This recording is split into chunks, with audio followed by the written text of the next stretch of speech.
Ça fait vraiment plaisir sur cette canne placée, je dirais, à entre 160 et 180 mètres. Donc je pourrais pas vous dire la distance parce qu'en fin de compte, je clique pas, je lance mon plomb et je le freine vraiment à arriver à 4 ou 5 mètres au-dessus de l'eau. Je freine avec la main, ce qui fait que je vais vraiment au bout du bout. Et là, visiblement, j'ai l'air d'avoir un beau poisson.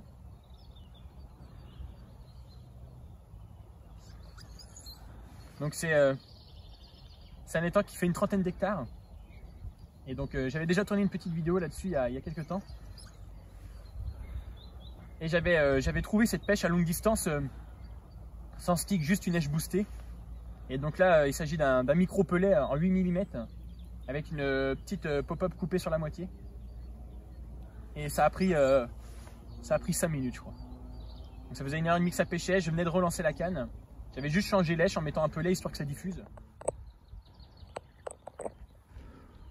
Bon, ben le poisson approche.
Ah bah attends. Bah voilà, départ, en live. Ça part sur l'amorçage. Bah écoute ça. Bon ben un poisson qui part sur l'amorçage. Bon là je suis surpris. Je vous avoue, j'y croyais pas à la pêche d'amorçage. J'ai pris une grosse rafale de run tout à l'heure. Ouais, j'y croyais pas. La touche de l'amorçage là, j'y croyais pas du tout, pas du tout, pas du tout. Oh là là là là. Le poisson est en approche. On peut l'apercevoir là. Ah, je vois pas le poisson avec le soleil. Allez, getting. Yes. Yeah. Ah. Dans l'amorçage, elle fait plaisir celle-là. Pas un gros poisson, dizaine de kilos, mais bien grasse comme je l'ai fait. Yes.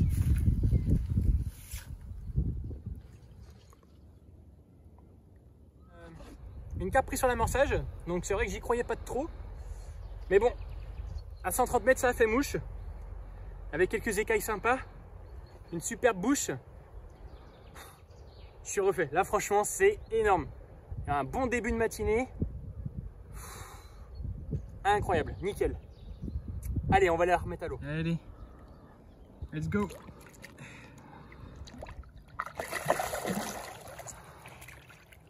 On va continuer. Donc pour effectuer de la pêche à longue distance, donc, ce qu'il faut savoir c'est qu'il y a 50% du pêcheur qui va faire le taf et 50% on va parler du matériel. Pour le matériel j'utilise des Fox X5 en 3,75 litres. Donc pour moi c'est vraiment une canne adaptée à la longue distance. C'est des cannes très robustes avec une action de pointe super souple, avec une action de pointe assez sympa pour les poissons, même type des petites brèmes, on ressent vraiment le poisson. Mais pour la longue distance, c'est vraiment ouf. En moulin, il faut utiliser une bobine, un moulin avec une bobine assez soit conique, comme par exemple le FX11, ou alors des bobines comme les Basia qui sont pas coniques mais qui sont assez fines pour envoyer des petites spirales dans vos anneaux et ainsi ne moins freiner le fil et donc atteindre des distances un peu plus longues. En ce qui concerne les fils, donc j'utilise un Shimano Technium, donc en 22 centièmes, 22,5 pour être précis. C'est les bobines de 300 mètres et pour moi ça fait vraiment le taf. C'est des fils que je laisse, sur une de mes cannes, j'ai quasiment 3 ans de pêche avec ce fil. Vraiment très robuste, abrasif, il est vraiment top. En second fil pour des distances un peu plus courtes, donc il faut que, Avec celui-là, on va au-dessus de 160 en pêchant bien. Avec le Exo 7, en 26 centièmes, c'est vraiment pour les pêches robustes et aussi à longue distance. Donc on peut facilement atteindre des distances de 160 mètres également en y forçant un peu sans stick. Et en tête de ligne, donc j'utilise une submerge donc en 40 livres. Donc c'est une tête de ligne qui fait que je bug. Mince. Non, c'est une tête de ligne en 20 centièmes. Mince. Si, en 20 centièmes, excusez-moi. En 20 centièmes. Et j'y installe environ 2 cannes et demie. Donc c'est-à-dire que une canne qui fait 3,90, je vais faire 3,90 x 2 et je rajoute encore la moitié. Je vais mettre 12 mètres. Ce qui fait que j'en ai un petit peu dans le moulin, histoire de pas être au nœud au fait au moment où je vais lancer. Et donc après pour la longue distance, ce qui fait vraiment le reste, c'est vraiment le pêcheur. Il n'y a pas besoin d'être gros, il n'y a pas besoin d'être grand. Tout est dans le doigté, je dirais, ouais, dans le doigté. Et dans la façon en fait de bouger votre corps et vos bras. Mais ça c'est quelque chose d'inné, on peut pas vous l'apprendre. C'est ça. Non, je les avais hier. Ah, ça se trouve, elles sont restées en route.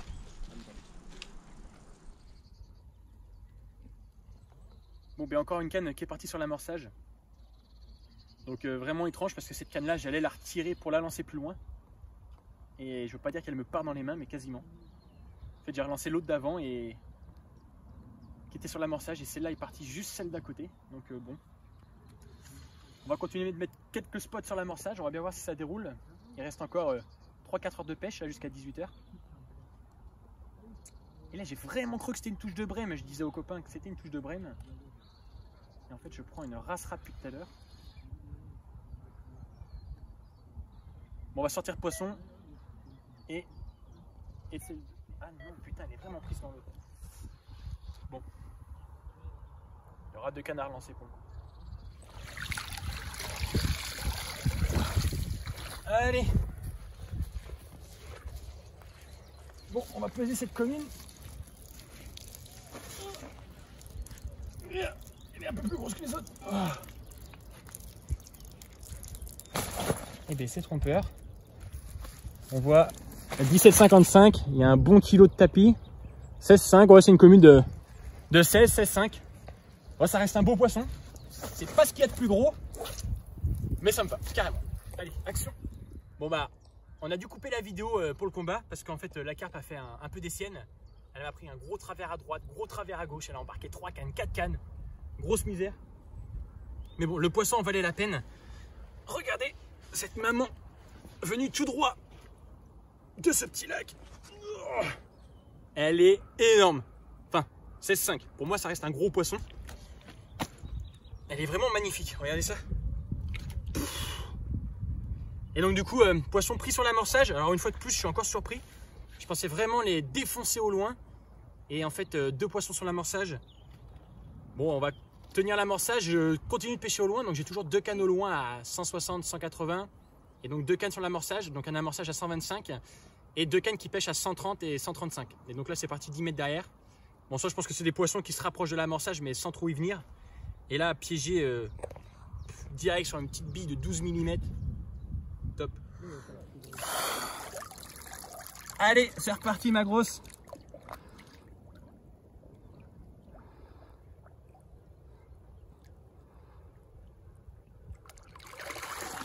Ça part.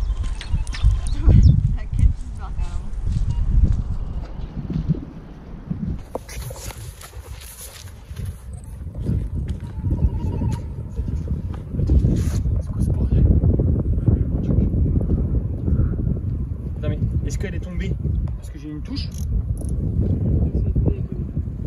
Avec le vent? Je sais pas.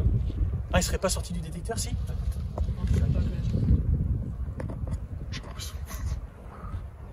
Attends. Ah, c'est une brème de témoin. Attends. Il amorce pour lui. Allez.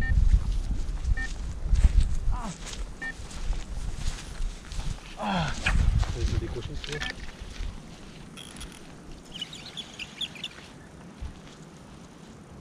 Bon, mais Petit doublé, donc petite tanche qui a fait basculer la canne. Et je coupe la caméra pour pouvoir la remettre. Et bien que ça redéroule. Donc les deux cannes sont parties sur l'amorçage. Là je pense vraiment que les poissons sont en train de se nourrir. Il fait super bon. J'ai dû changer de veste parce que j'ai enlevé le pull. Et là c'est tanké, c'est au bout. On ramène un poisson. Et donc pour le coup la pêche à longue distance c'est peut-être pas ce qui fonctionne aujourd'hui. Mais bon c'est pas grave, c'est pour ça que j'ai gardé mon coup à 130 mètres. J'ai entretenu un coup depuis ce matin. Et ça paye, ça paye, ça paye, ça paye. Et donc là je sais pas trop si je vais devoir en remettre ou non. Parce qu'il est 16 h. J'arrête la pêche d'ici 2 heures. Donc est-ce que les spombes vont faire fuir les poissons ou autre? Je pense que je vais terminer la pêche au stick. Ça a l'air d'être un beau poisson, hein. C'est parti à droite. Et j'avais une tanche, j'ai galéré à l'enlever d'ailleurs. J'avais une tanche que l'autre déroulait. Ouais, c'est cool. Sur l'amorçage. Oh! Vous avez vu ce dos? Et je l'ai ramené un peu comme une grosse brème. Et elle a pas l'air dégueulasse. Oh. C'est une belle pêche, hein. Oh, elle est lourde. Allez. Oh oui, elle est pas dégueulasse. Allez ma grosse.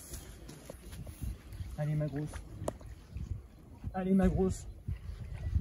Allez. Yes.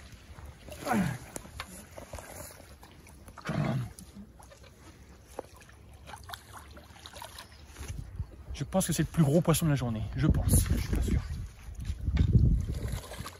Bon, après avoir replacé aussitôt les cannes dans l'amorçage parce que les deux étaient partis, on va pouvoir peser ce poisson qui je pense est un peu plus lourd que la commune. Mais j'ai un doute, je sais pas, elle est vraiment large mais elle est très très courte. Allez. Combien tu vas faire? Oh, c'est un...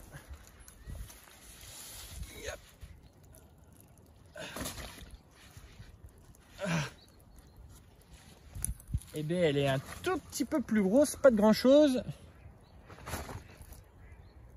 Et ça affiche 18 300, on enlève 1,2 kg de sac. Ouais, 17 kg, c'est un poisson de 17 kg.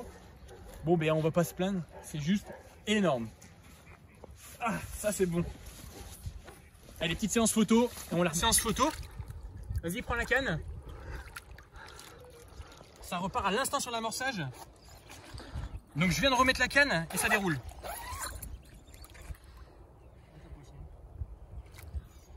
Attendez, on va aller voir ça. Hop. Tiens, viens Ludwig.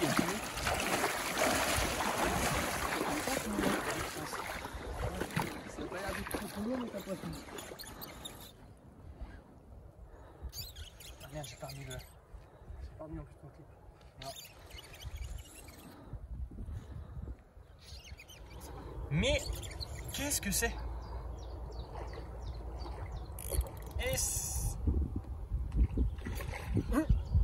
Alors les gars, je viens de décrocher un poisson. Soit c'était une énorme brème de ces morts, soit j'avais un carpeau. Je dirais un... Ça a quand même fait une touche. C'était un petit poisson que je viens de décrocher. Franchement, pour un dimanche après-midi, je m'attendais à pire. Enfin, comparé au dimanche de la semaine dernière où j'ai fait des craouettes sur un plan d'eau, je pensais faire plus de touches. Là, je pensais faire moins de touches, mais faire des beaux poissons. Mais là, 4 beaux poissons, là, je m'attendais pas à ça. Regardez celle-là. Comment elle est ventrue. Comment elle est large. Regarde ça. Un steak. Bon, c'est pas une 25, hein, c'est clair. Mais moi, ça me va. Allez, let's go. Regardez ça. Elle est énorme. Allez, action.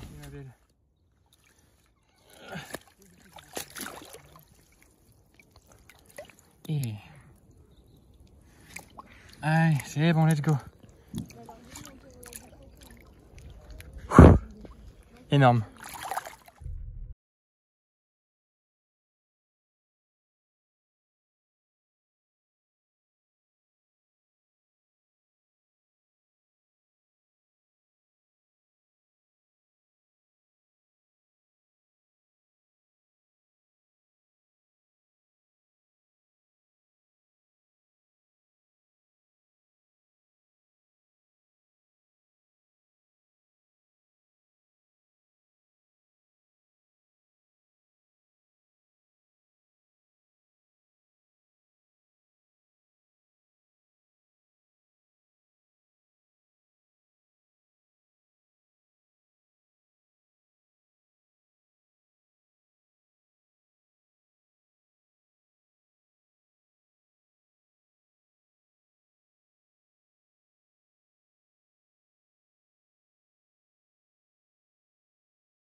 Filme. Ça y est, c'est mieux là. Bon, ben fin de journée incroyable. Après la capture d'un énorme poisson que j'ai pu faire il y a 10 minutes. Seconde touche sur le coup du milieu et je suis un peu en galère. C'est un esturgeon. Ça fait longtemps que j'en avais pas vu dans cet étang. Et Ludwig, l'esturgeon a eu l'idée de sauter sur la canne à Ludwig et hop! Et Ludwig va pouvoir ramener sa canne.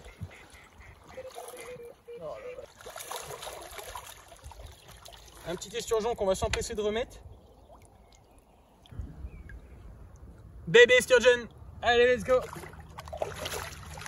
Bon les gars, on termine cette journée de folie par un poisson de folie. Donc après une petite touche doublée d'un esturgeon et de cette miroir ultra massif par un coup de tête, rien, elle m'a mis un travers de malade, obligé d'aller la chercher là-bas. C'est vraiment un dimanche de taré. Franchement là je m'y attendais carrément pas. Je savais que j'allais faire un ou deux gros poissons, peut-être beau ou peut-être capot. Mais là, j'ai quasiment tout fait dans l'amorçage, donc ma pêche à grande distance n'a pas fonctionné sauf ce matin. Donc je pense qu'en fait ce matin en arrivant, j'ai fait un poisson à très grande distance parce que les poissons n'avaient pas d'amorçage ou autre. Et dès 8h, amorçage fait, 9h30, 10h, première touche. Et toute la journée, ça a un peu fonctionné. Et au moindre rayon de soleil, il y a eu des touches. Et regardez le dernier rayon de soleil, ce qui s'est passé. Oh, ce poisson de taré. 22 kilos. Elle est juste énorme. Et cette largeur démesurée. Énorme, énorme, énorme. Regardez ça. Énorme. Bon allez, on va faire une petite série de photos. On va la remettre à l'eau. J'ai retendu 3 cannes sans même les avoir clippées. J'ai tendu à vue de nez à 130 mètres. Vite, vite sur l'amorçage. Là, il est 18 h. Donc, autant vous dire, j'ai 1h30 de route. Donc, le moindre croisage, ça se dit pas. Le moindre croisement de gendarmes, c'est clair, je suis arrêté avec le 4x4, c'est niqué. Mais là, regardez, dans le slim, regardez. Elle est plus large que le slim. Regardez ce monstre. Oh. Bon, allez, let's go. Petite séance photo. Et sinon, à bientôt. Et n'oubliez pas, abonnez-vous à la chaîne YouTube. Ciao. Allez.